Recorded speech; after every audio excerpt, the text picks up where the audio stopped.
बिस्मिल्लाहिर्रहमानिर्रहीम। अस्सलाम वालेकुम। साबिक वज़ीर-ए-आज़म इमरान खान के दौरा रूस के बाद मगरबी और अमरीकी सफारतकार अचानक मुतहर्रिक हुए। मुख्तलिफ सियासी रहनुमाओं के साथ उनकी मुलाकातें शुरू हुई। जनूबी पंजाब के अंदर भी उन्होंने जाके मुलाकातें की और हमने देखा फिर फारवर्ड ब्लॉक बना, मुख्तलिफ इत्तेहादी अलहदा हुए, फिर साइफर आया और इमरान खान की हुकूमत का तख्ता उलट दिया गया। अब नए इंतखाबात होने जा रहे हैं। एक मरतबा फिर अमरीकी और मगरबी सफारतकार इस्लामाबाद, लाहौर और कराची मुख्तलिफ इजला के अंदर मुतहर्रिक हो चुके हैं। उनकी मुलाकातों का सिलसिला शुरू हो चुका है। अमरीकी जो सफ़ीर हैं उन्होंने किस किस से मुलाकात की है, वो जहांगीर तरीन है, नवाज शरीफ हैं, यूसुफ रजा गिलानी है। इसका आखिर मकसद क्या है और नून लीग ने जो इसका अलामिया जारी किया है उसके अंदर तो ऐसे है कि अमरीकी वासराय ने जैसे मुजरम नवाज शरीफ को वजीर आजम पाकिस्तान डिक्लेयर कर दिया और बस अब तो सिर्फ एक रस्मी कार्रवाई होनी है। आज की इस मुलाकात के अंदर जो है वो तहरीक इंसाफ ने बड़े सख्त रद्द अमल का इदार किया है और अमरीकी सफीर को मुंह तोड़ जवाब दिया और पाकिस्तान के जो इदारे हैं उन पर भी बड़े सवालात खड़े किए हैं। ये तफसील मैंने आपके सामने रखनी है, लेकिन इसके साथ ही जो मामला है अमरीकी सफारतकार ने यानी अमरीकी सफारत खाने ने इसका जवाब भी दिया है और उसके अंदर उन्होंने सियासी अदाकार किन को कहा है ये भी हम बात करेंगे। इमरान खान को भारत से एक दावत आई है और ये फाइनल जो वर्ल्ड कप का फाइनल है उसकी दावत है। इमरान खान ज़ाहिर है नहीं जा रहा है, तो उनकी जगह पर कौन जा रहा है ये भी एक दिलचस्प कहानी है, इस पे बात करेंगे। और कुछ दीगर डेवलपमेंट्स भी हैं और इलेक्शन के अंदर धांधली का प्लान है या कुछ और मामला है। इलेक्शन कमीशन के पास अपना सर्वर मौजूद नहीं है। ये जो खबर है इसका क्या इम्पैक्ट पड़ सकता है इस पर भी हम बात करेंगे। उम्मीद है आप समाप्त करेंगे और अपने कीमती फीडबैक से जरूर आगाह करेंगे। इलेक्शन से पहले अगरचे धांधली शुरू हो चुकी है, बल्कि धांधला शुरू हो चुका है जब आप एक सबसे बड़ी पॉलिटिकल पार्टी से उसके लोगों को, रहनुमाओं को गिरफ्तार करेंगे और फिर जो है वो जबरदस्ती उस पार्टी से लोगों को तोड़ के अगवा करके तशद्दद करके फिर दूसरी पार्टियों के अंदर उन पर शमूलियत के लिए दबाव डालेंगे और कौम के जो बेटे हैं बेटियां हैं उनको बेतौकीर बाजार करके आप खुद पूरी तरह जो है वो मदहोश हो जाएंगे। तो ज़ाहिर है वो धांधला है। धांधली तो बहुत छोटा लफ्ज होती है, इसको प्री पोल रिगिंग बोलते हैं कि इलेक्शन से पहले ही धांधली। फिर एक मुजरम आए और वो दंदनाता फिरे, उसको सब इदारे उसके आगे लेट जाए, सरेंडर कर जाए, तो पाकिस्तानी कौम को आखिर ये मैसेज देने का क्या मतलब है। और आज जो अमरीकी सफीर ने मुलाकात की है ये तो हम आगे चलकर बात करेंगे, लेकिन आपको याद होगा कि एक चेयरमैन नादरा थे तारक मलक साहब, ये बड़े प्रोफेशनल शख्स हैं। प्रोफेसर फतेह मलक साहब उनके ये साहबजादे हैं और प्रोफेसर नईम साहब जो है उनके ये भाई हैं। पूरा खानदान एक तालीम याफ्ता प्रोफेशनल है। अब उनको हटाना पड़ा, उनको हटा दिया गया। इलेक्शन से पहले जो माहौल होता है देखें सारा कुछ सीधा करना पड़ता है। अब ये उसकी वजह है या कुछ और है। बहरहाल एक इंतहाई ऐसा क्वालिफाइड प्रोफेशनल आदमी उसको हटा के अपने जो महकमा के लोग हैं उनको वहां पे लगाया गया। यानी हमारे जो फौजी भाई हैं वो हर इदारे के अंदर, पाकिस्तान ज़ाहिर है सारा उन्हीं का है, तो वहां जो इदारा भी देखते हैं उसके अंदर उनको डाल दिया जाता है। और इस वक्त सिविल सोसाइटी की तरफ से जो है वो ज़ाहिर है डंडा होता है, उनके पास कोई लोग बात नहीं करते। लेकिन अफसोस ये है कि इससे इदारे की जो क्रेडिबिलिटी है वो इंतहाई खराब हो रही है। अगर आपने सारे इदारे खुद ठीक करने हैं तो भाई आप वैसे ही मार्शल लॉ डिक्लेयर करें मुल्क के अंदर। ये आगे अदाकार नवाज शरीफ टाइप के रखने की क्या जरूरत है आपको। लेकिन यहां पर उन पर सवालात उठ रहे हैं।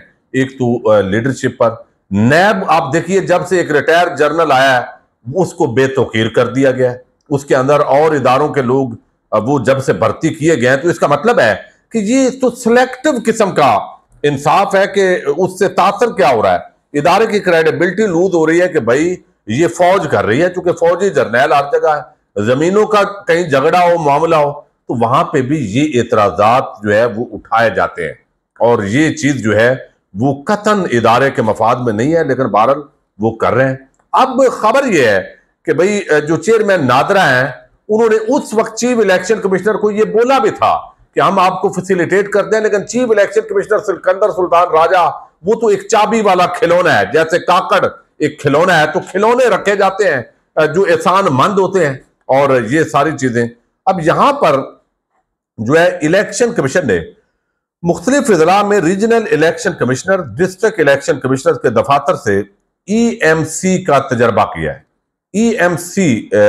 EMS सिस्टम जो है, EMS सिस्टम, ये जदीद तकाज़ों को मद्देनजर रखते हुए तैयार किया गया है। EMS के जरिए नताइज इंटरनेट और बगैर इंटरनेट के भी भेजे जा सकेंगे। प्रिजाइडिंग अफसरान अपने पोलिंग स्टेशन के नताइज रिटर्निंग अफसरान को भिजवाएंगे। रिटर्निंग अफसरान रिजल्ट तैयार करके डिजिटल और मैनुअल तरीके से इलेक्शन कमीशन को भिजवाएगा। हर रिटर्निंग अफसर को 4 डाटा एंट्री ऑपरेटर्स दिए जाएंगे। इलेक्शन कमीशन ने डाटा एंट्री ऑपरेटर्स को ट्रेनिंग भी दे दी है। इलेक्शन कमीशन और नादरा के दरमियान सर्विंग होस्टिंग का मुआहदा भी तय पा गया है। अब इलेक्शन कमीशन के पास आगे खबर जो है असल वो ये है, वो कहते हैं इलेक्शन कमीशन के पास डाटा महफूज करने के लिए अपना सर्वर ही मौजूद नहीं है। इलेक्शन कमीशन आम इंतखाबात के लिए नादरा के सर्वर का सहारा लेगा। इलेक्शन कमीशन नादरा के सर्वर होस्टिंग की मद में किराया अदा करेगा। भाई पहले ही जहां जहां भी कोई किसी फौज के इदारे से बंदे मौजूद है, आपको इल्म है हमेशा जो धांधली होती है उसका इल्जाम पाकिस्तान के इन्हीं हसास इदारों, एजेंसी पर, फौज पर लगता है। अब अगर वहां पे कुछ फौजी हजरात होंगे उस इदारे नादरा के अंदर, तो उन पर इल्जाम आएगा। इससे बजाय इसके आप पूरा अरबों रुपए डिकार रहे हैं। आप मुसलसल एक इलेक्शन करवाने के अलावा आप वैसे प्रोटोकॉल भी इंजॉय कर रहे हैं, मौज मस्ती में लगे हैं, गाड़ियां भी मिली हुई हैं, तो ये काम भी आप अपना कर लेते। बहरहाल ये उस वक्त जो चेयरमैन नादरा है उनको हटाना भी जरूरी था, और अब ये काम उसके जरिए अब क्या होगा, क्रेडिबिलिटी कितनी खराब होगी, अब ये टेक्निकल एक्सपर्ट जो है इस पर बात कर सकते हैं। एक और बड़ी आम खबर है, और वो खबर है कि वर्ल्ड कप फाइनल के लिए दुनिया जहान के अंदर जो भी आज तक वर्ल्ड कप जीते हैं उनके जो कप्तान हैं उनको मदऊ किया गया, और इमरान खान जो है उनको भी, चूंकि वो 1992 के वर्ल्ड कप के फाइनल यानी कप्तान थे, और उनको भी जो है वो तलब वहां पे दावत दी गई है, लेकिन ज़ाहिर है वो नहीं गए वहां पे, चूंकि उनको तो कैद किया हुआ है।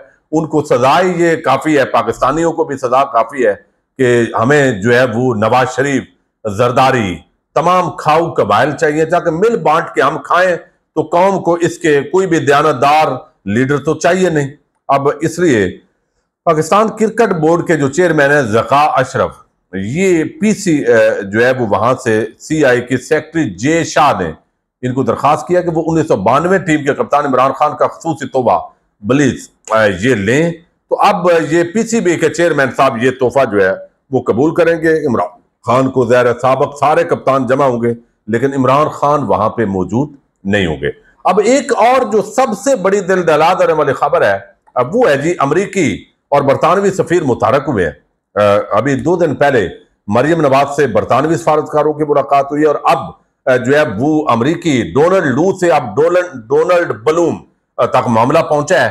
अमरीकी जो सफीर है उन्होंने मुलाकात की है, और ये जो मुलाकात है ये नवाज शरीफ से भी हुई है, फिर जहांगीर तरीन से हुई है, यूसुफ रजा गिलानी से भी हुई है। तो पॉलिटिकल पार्टीज के साथ उनकी मुलाकात हो रही है, और मुमकिन है जो PTI है उनके रहनुमाओं से भी आइंदा आने वाले दिनों में हो।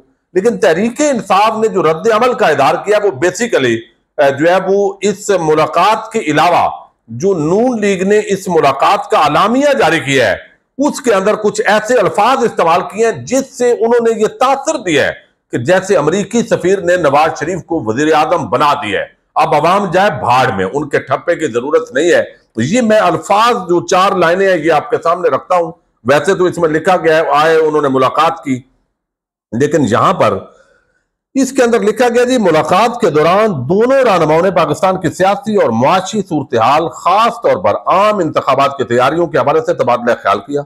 उन्होंने एतमाद का इज़हार किया कि आज मुल्क को दरपेश लातादाद मसाइल और बहरानों से निकलने में पाकिस्तान की अवाम एक बार फिर पाकिस्तान मुस्लिम लीग नून को कायदाना किरदार देकर अपना भरपूर एतमाद करेंगे। अब ये उन्होंने इरादा किया, दोनों रहनुमाओं की मुलाकात हुई। पहले तो सवाल उठाया तहरीक इंसाफ ने, वो मैं आपके सामने रखता हूं, बड़ा सख्त रद्द अमल है। उन्होंने कहा है कि ये एक मुजरम के साथ जो मुलाकात हुई है, नवाज शरीफ मुजरम के साथ, ये पाकिस्तान की अंदर खुली मुदाखलत है, ये जारहियत है। वैसे तो जब रशिया के दौरे के बाद आपको इल्म है पाकिस्तान के वजीर आजम को हटाया गया, तो ये एक खुला पैगाम था कि अब ये मुल्क वैसे ही अमरीकियों का है, वो दनदनाते फिरें। और उसके बाद हमने देखा जैसे वो मुतहरक हुए, ये अभी जो ज़का अशरफ साहब हैं, इन्हीं के जो है वो डेरे पे मुलाकातें जनूबी पंजाब के अंदर होती रही हैं। ये भी खबर आई, उसकी तरदीद नहीं आई। फिर वो पूरे पाकिस्तान में जो लोटे हैं वो इकट्ठे किए गए, फिर जो इत्तेहादी है उनको अलहदा किया गया। ये सारी बाप पार्टी जो आज नवाज शरीफ ने जिसको बाप बनाया है, ये पहले पीटीआई के अंदर शामिल थे, लेकिन ये सारा कुछ तब्दील होता रहा है। अब जो है वो कहते हैं, जो पूरी ये प्रेस रिलीज है तहरीक इंसाफ की, और उन्होंने एक तो कहा कि मुजरम से मुलाकात ये एक संगीन मामला है। फिर उन्होंने कहा कि अमरीकी सफीर से मुलाकात के आलामिये में, ये नून लिकुड सफीर मौसूफ की जानब से अवाम पाकिस्तान से एक मरतबा फिर पाकिस्तान मुस्लिम लीग नून को कायदाना किरदार देकर अपनी भरपूर एतमाद से नवाजने की तवक्को, सफारती आदाब, दो तरफा ताल्लुकात, आलमी कवानीन और मनसब सफारतकारी के बुनियादी कवायद जवाबत से संगीन इनहिराफ और काबिल वजाहत मामला है। यानी कहा गया कि अगर जिस तरह नून लीग ने आलामिये में बताया कि अमरीकी सफीर ने कहा कि अवाम आपको भरपूर एतमाद दे रही है, तो ये बड़ी बात है, तो ये तो भाई खुली अवाम, तो अवाम की राय जरा जाके चेक करें चौकों में, चौराहों में, घरों में और आगे पीछे। लेकिन अवाम की नहीं, यहां पे तो धांधले के प्रोग्राम बन रहे हैं। ये सबसे बड़ा धांधला है कि एक जमात के हाथ पांव बांध दें, उनके आम मुतहरक लोगों को गिरफ्तार करें, जिन्होंने इलेक्शन लड़ना है उनको कैद कर दें, उनके कारोबार तबाह करें, खुली बदमाशी करें, खुली बदमाशी। ये बदमाशी तहरीक इंसाफ के खिलाफ नहीं है, बेसिकली ये पाकिस्तान के आम पाकिस्तानियों के खिलाफ है कि हमने मुजरमों के टोले को भाई मुसल्लत करना है, आप भी कबूल कर लो। ये हमारी आपके लिए सजेशन है। अब यहां पर उन्होंने कहा कि ये जो है मुदाखलत है पाकिस्तान के जो है वो अंदर मामला, अंदरूनी मामलात में। लेकिन अमरीकी सफीर साहब बादर है, उसको कौन रोकेगा भाई? अमरीकियों का तो ये मामला रहा है यहाँ पे। अब इस मामले पर आप देखिए कि ये चीजें हैं, लेकिन जो अमरीकी सफारत खाने ने जो इस पर जवाब दिया है वो भी बड़ा दिलचस्प है। उसके अगरचे ये लफ्ज बोले जाते हैं, लेकिन उन्होंने कहा कि हमारे जो सफीर साहब हैं इन्होंने पाकिस्तान के सियासी अदाकारों से, पॉलिटिकल एक्टर्स ऑफ पाकिस्तान के सियासी अदाकारों से इन्होंने मुलाकात की है। और ये US ambassador Bloom meeting with political actors in Multan and Lahore. उन्होंने कहा जी ये सियासी जो अदाकार हैं पाकिस्तान के, मुल्तान और लाहौर के अंदर, ये उसका टाइटल दिया गया है, जो हेडिंग है। और इसके आगे बताया गया है कि उसके अंदर नवाज शरीफ और उनको यूसुफ रजा गिलानी और जहांगीर तरीन के साथ मुलाकात हुई है। मुलाकात के अंदर जो इलेक्शन पाकिस्तान के अंदर है इस पर बात हुई है, फ्री एंड फेयर इलेक्शन पर बात हुई है, राइट ऑफ द पाकिस्तानी जो है वो people to choose their further leaders. ये सारे मामला इलेक्शन के डिस्कस हुए हैं। पाकिस्तान और यूएस के जो ट्रेड है ये मामला डिस्कस हुए हैं, रिलेशनशिप पर बात हुई है। तो ये सारी बात उन्होंने की है। तो उन्होंने कहा कि हमने तो सियासी अदाकारों से मुलाकात की है। वैसे इससे बड़ी अदाकारी क्या है? 16 महीने ये इकट्ठे हुकूमत में रहे। अब बिलावल कहता है मैं अपनी कारकर्दगी से मुतमिन हूं। कौन सी कारकर्दगी है आपकी भाई? आप 16 महीने के अंदर तकरीबन मेरा ख्याल है 10 महीने तो आप मुल्क से फरार रहे हैं। आप सैर सपाटा करते रहे, पाकिस्तानियों के टैक्स पेयर के पैसे पे अपने ताल्लुकात बनाते रहे, और पाकिस्तान का तो भट्टा बैठा हुआ है दुनिया जहान के अंदर। तो बहरहाल लूट मार अंधेर नगरी ये मची रही है। और अब इस पर सियासी अदाकार करार दिया है जो सफारत खाना है कि, और अदाकार तो नवाज शरीफ और शहबाज शरीफ, और इनसे बड़ा अदाकार तो कोई नहीं है। ये बात तो माननी पड़ेगी। इजाजत दीजिएगा, अल्लाह हाफिज।